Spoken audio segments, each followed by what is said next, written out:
seorang bocah kecil yang menjaga keutuhan keluarga tercintanya. Dia rela menjadi tulang punggung keluarga demi keberlangsungan hidup mereka. Dia hanya bisa melawan kejamnya hidup dengan cara bersikap diam tanpa banyak bicara. Mereka tak harus tahu apa yang dialaminya. Dengan mereka tidak mengganggu dan tidak mengusik keberadaan mereka, itu sudah lebih dari cukup untuk dia menjalani kehidupan sehari-harinya. Dokter berkata, aku sakit, tapi aku tahu keluargaku lebih sakit dari apa yang aku rasakan sekarang.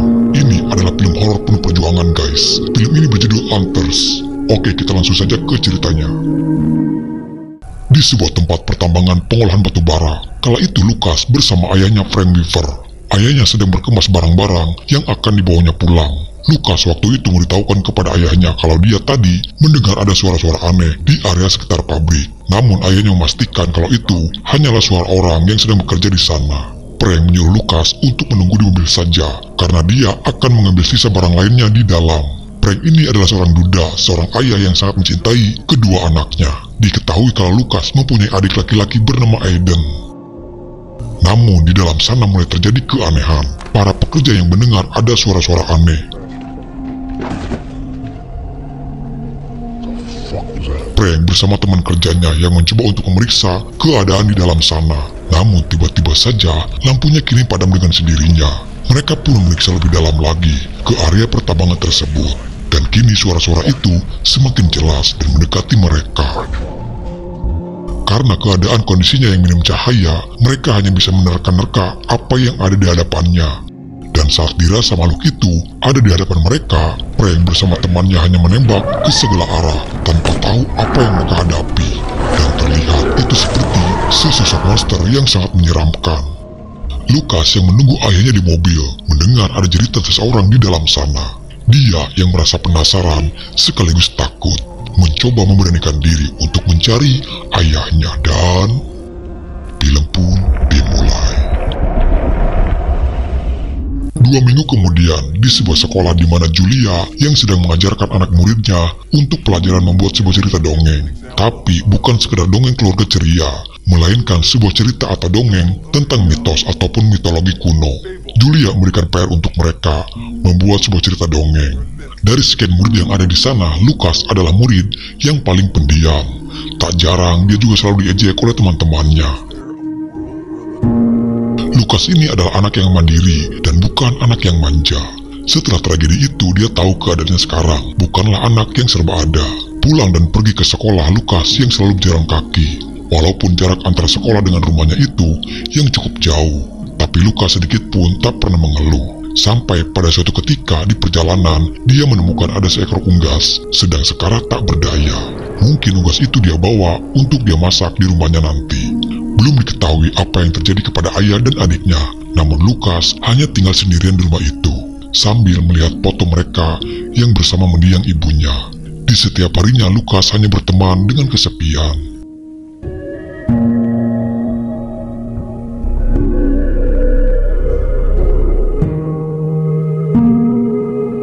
Di hari berikutnya, Lucas yang kembali bersekolah dengan mata pelajaran yang sama, dan Julia meminta kepada anak muridnya membuat sebuah cerita.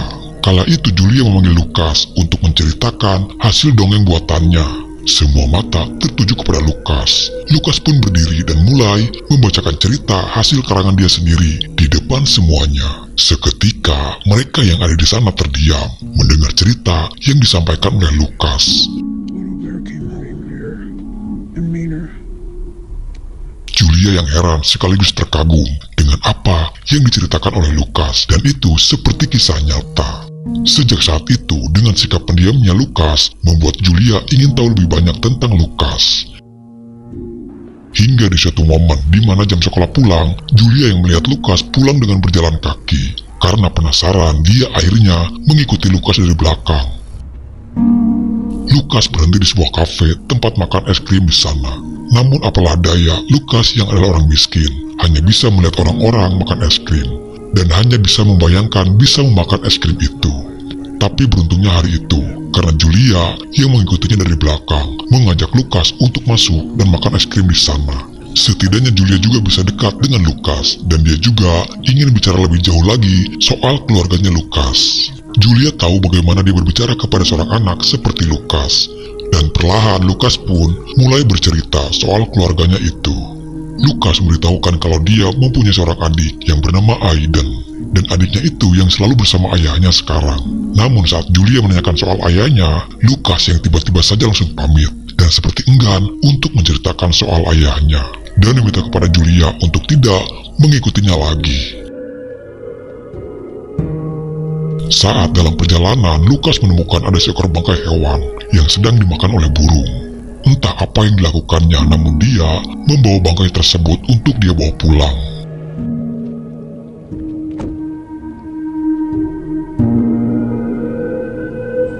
Dia motong kecil-kecil bangkai tersebut, lalu dia naik ke lantai atas dengan membawa nampan potongan dagingnya itu.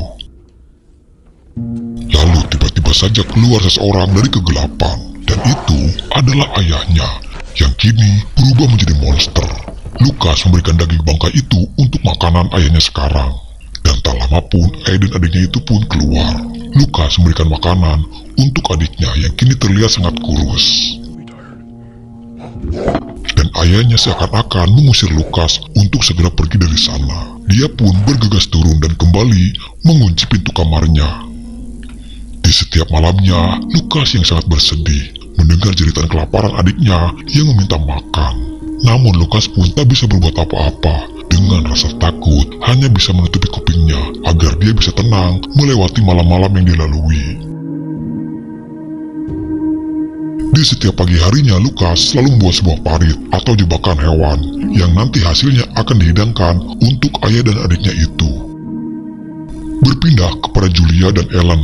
Julia yang mulai curiga dengan kehidupan Lukas. Dia juga mulai menyelidiki tentang keluarganya Lukas dan keberadaan adik dan ayahnya yang tak pernah terlihat. Dan waktu itu juga Julia sempat ke rumahnya, namun di rumahnya yang sepi, seperti tidak ada penghuninya. Terlebih ayah dan adiknya itu yang tak pernah terdaftar di sekolah manapun.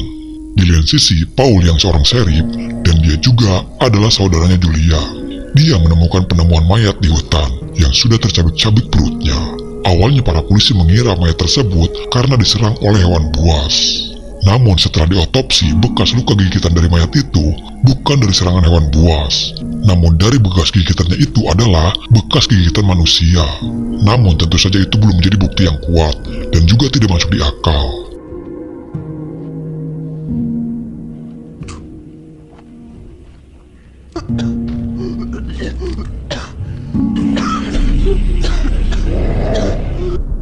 Ellen yang mendatangi rumahnya Lukas sendirian. Tujuan Ellen hanya ingin bertemu dengan Frank, ayahnya Lukas. Namun rumahnya itu yang terlihat tampak sepi. Ellen juga mendapati pintu rumahnya yang tak dikunci. Dia pun masuk dan memanggil orang yang ada di sana. Ellen yang curiga apalagi dengan keadaan rumahnya Lukas seperti tidak terurus. Dan dia juga mendengar ada rintihan suara anak kecil di rumah itu. Tentu saja membuat dia semakin penasaran dan masuk lebih dalam lagi. Dia memasuki ke salah satu ruangan yang sengaja Lukas kunci. Dia mencium aroma busuk yang sangat menyengat di sana. Dan akhirnya Ellen menemukan Aiden yang sedang terduduk sendirian di sana. Ellen yang miris melihat keadaannya, namun dia tidak sadar. Dan tiba-tiba saja dia diserang oleh Frank yang kini semakin hari semakin buas.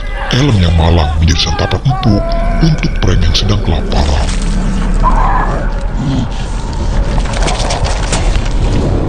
Setelah Frank memakan tubuhnya Ellen, itu seperti mempercepat pertumbuhannya. Frank perlahan mulai bermutasi dan menjadi sesosok monster sekarang.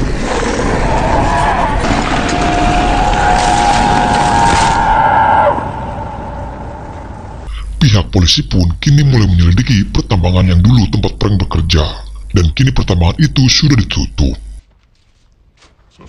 Lukas yang kembali pulang dari sekolahnya, namun entah kebetulan atau anak itu sengaja ingin melukai Lukas. Lukas yang dihadang oleh teman sekolahnya yang suka mengejek dia di kelas. Saat Lukas ingin menghindar darinya, tiba-tiba saja ada sosok monster di hadapan mereka. Lukas pun segera pergi dan berlari dari sana. Namun naas bocah kecil itu yang menjadi santapan si monster. Dan Lukas hanya bisa menyaksikan keganasan monster itu. Sesampainya di rumah, Lukas melihat ada mobil baru di sana. Dia yang curiga dan segera masuk ke dalam rumahnya. Namun semuanya sudah terlambat. Monster yang tadi itu adalah ayahnya yang kini sudah berubah total menjadi monster. Lukas menutupi jejaknya Ellen.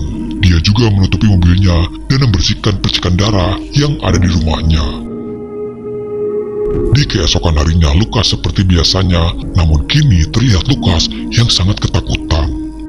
Julia yang terus memperhatikan Lukas di luar sana.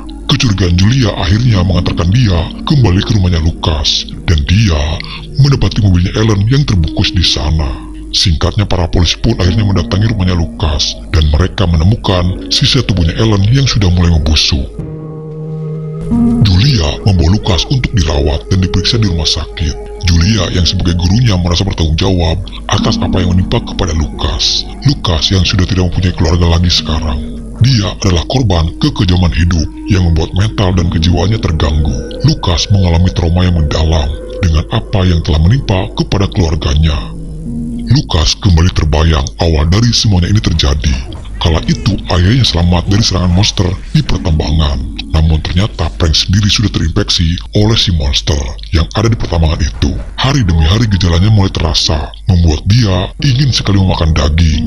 Dia berusaha melawan hasratnya itu dan membuatkan kunci pintu agar Lukas mengunci ayahnya di dalam sana. Frank takut kalau suatu saat dia tidak sadar dan malah memakan anaknya sendiri. Frank menyuruh Lukas untuk tidak membuka pintunya sedikit pun. Namun seiring berjalannya waktu, Aiden juga ternyata mengalami hal yang sama. Dia juga terinfeksi seperti ayahnya, hingga Aiden pun harus tinggal bersama ayahnya dan terpenjara di dalam sana. Dari sanalah Lukas yang menjadi tulang punggung untuk memberikan mereka daging mentah, agar mereka bisa makan dan terus tetap hidup. Karena yang Lukas tahu mereka tetap adalah ayah dan adiknya. Lukas tak punya siapa-siapa lagi selain mereka. Sekuat tenaga dan semampunya Lukas akan bertahan. Julia bersama Paul menemui seseorang yang ahli di bidang makhluk mitologi kuno.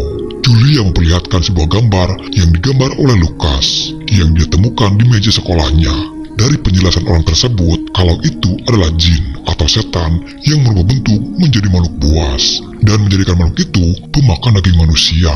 Dan itu adalah makhluk leluhur pada zaman dulu yang ada di sekitar daerah tersebut. Menurut cerita, untuk mengalahkan makhluk tersebut, mereka harus mengambil jantungnya yang menyala yang ada di dalam tubuhnya si makhluk. Di malam harinya, Julia menjemput Lukas dan membawanya untuk tinggal di rumahnya Julia sekarang. Dan Paul yang waktu itu tidak ikut bersama mereka karena dia harus ke kantor untuk membuat laporan. Dia hanya memerintahkan rekannya untuk mengawasi Julia dan Lukas di sana. Namun dia menemukan ada sesuatu di gudang dekat rumahnya Julia. Dia pun menghampiri hanya untuk memastikan semuanya baik-baik saja. Di sana Lukas memberitahukan kepada Julia kalau ayahnya akan mencarinya dan akan membawa dia bersama Aiden ke tambang itu lagi. Lalu tiba-tiba saja suara itu terdengar kembali. Dia pun mencoba menghubungi Paul untuk segera datang karena ada sesuatu di rumahnya itu. Julia pun bersiap-siap dan melihat di area sekitar rumahnya. Polisi itu yang menemukan Aiden di dalam sana, dan tiba-tiba saja dia yang diserang oleh si monster.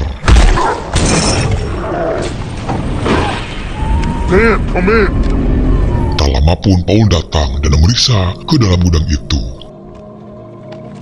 Lukas tahu untuk menyelamatkan mereka, dia harus keluar dan menemui ayahnya. Paul yang memeriksa di sana dan melihat rekannya yang sudah tewas. Namun dia juga kini yang diserang oleh si monster. Dia berusaha untuk melawannya dengan menggunakan perkakas yang ada.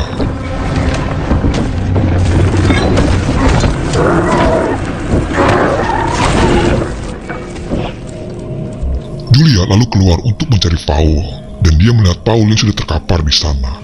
Tapi untungnya dia masih bisa terselamatkan, lalu membawa Paul pergi dari sana. Sementara Julia yang akan menjemput Lukas ke tambang. Karena dari info yang dia dapatkan dari Lukas kalau si monster akan bawa Lukas dan Aiden ke tambang itu lagi. Singkatnya Julia pun sampai di sana dan masuk ke tambang itu sendirian.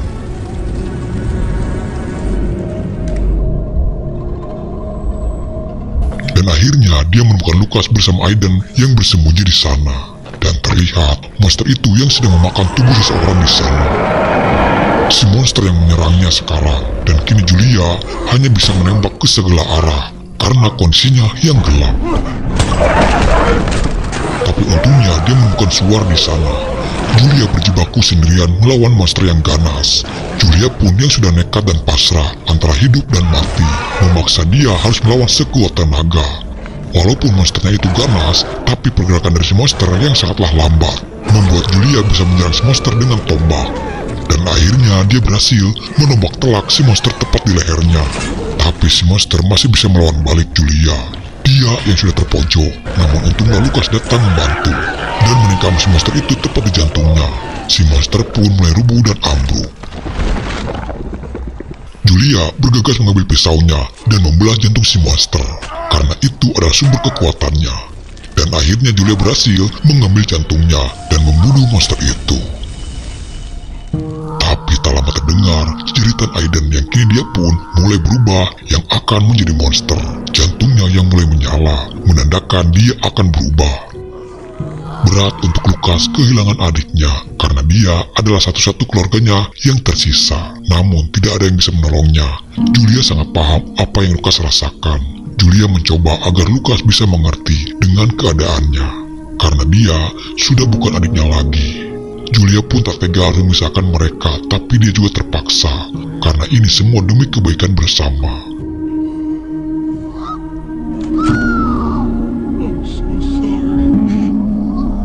Lucas yang menutup kuping dan enggan mendengar jeritan adiknya itu yang tewas. Julia, Lucas, dan Paul kini kembali hidup normal. Julia mengadopsi Lucas menjadi anaknya. Mereka pun hidup bahagia sekarang dan bersyukur masih diberikan hidup dengan apa yang sudah menimpa kepada mereka semuanya. Lalu film pun selesai. Oke guys, semoga kalian terhibur dan suka. Jangan lupa like, komen, dan subscribe. Salam dari saya dan